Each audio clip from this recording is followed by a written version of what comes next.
Imagine it's Monday morning. You've got your coffee, you're ready to dive into that big project you've been leading for months. And then you see it, an email. Not from your boss, but from a junior colleague, asking for the login credentials to your main dashboard. You check your calendar.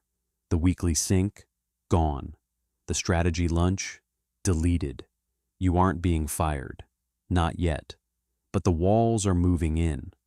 Most people think getting fired is a loud, HR-filled explosion. But in the modern corporate world, firing has gone silent. It's called quiet firing.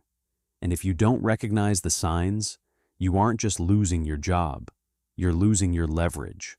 So why wouldn't your boss just call you into a room and end it? Because a direct firing is expensive.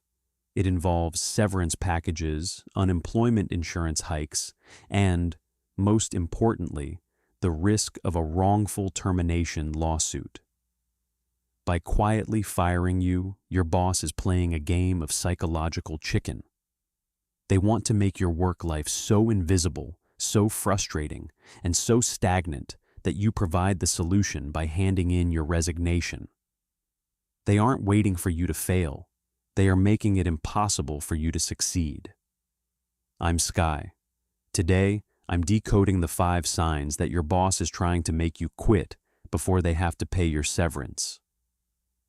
The first sign is the communication brownout. It's subtle. You send a Slack message about a blocker.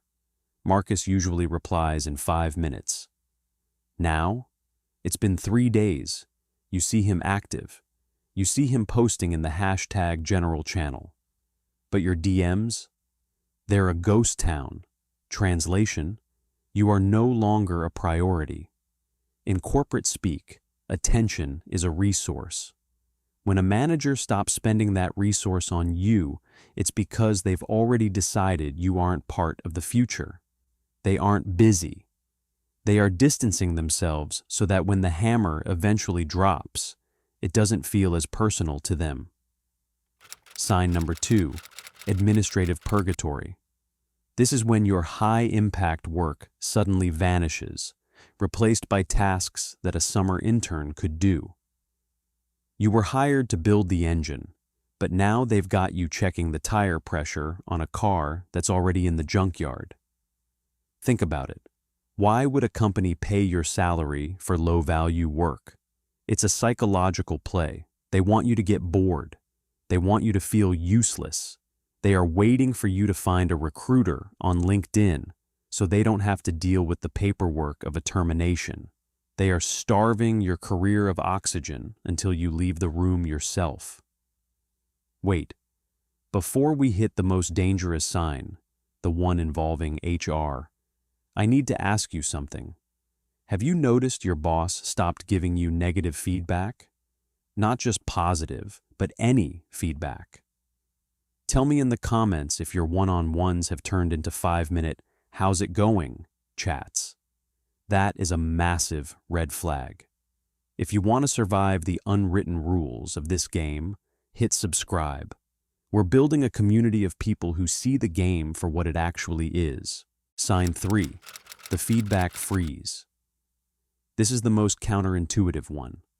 Most people think no news is good news. In the corporate world, no news is a death sentence. When a manager wants to keep you, they coach you. They get frustrated when you miss a deadline because they need you to hit the next one. But when they've decided to quiet fire you, they stop caring about your mistakes. Why would they spend energy fixing your performance if you won't be here next quarter? If your boss is letting your errors slide without a word, they aren't being nice. They are building a case in silence. Sign 4, the exclusion paradox. You start hearing about the new direction through the grapevine instead of the boardroom. You find out about a new hire who has your exact same skill set, but they're reporting to someone else. This isn't an oversight, it's an extraction.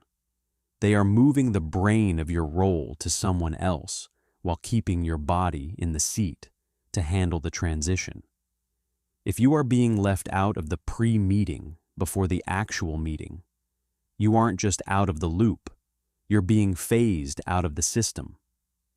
Finally, sign 5, the resource starve out. This is the most insider move in the playbook.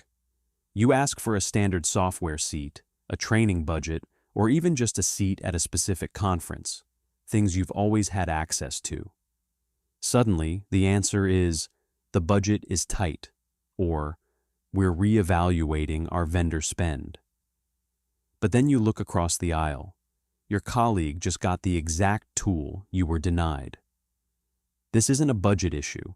It's a strategic defunding. Your boss is intentionally making your job harder to perform. They want your metrics to drop so they can eventually point to your lack of results as the reason for your exit. If you see more than 2 of these signs, stop trying to work harder to win them back. Hard work won't fix a decision that's already been made in a closed room. Instead, use their quiet firing window to find your quiet exit.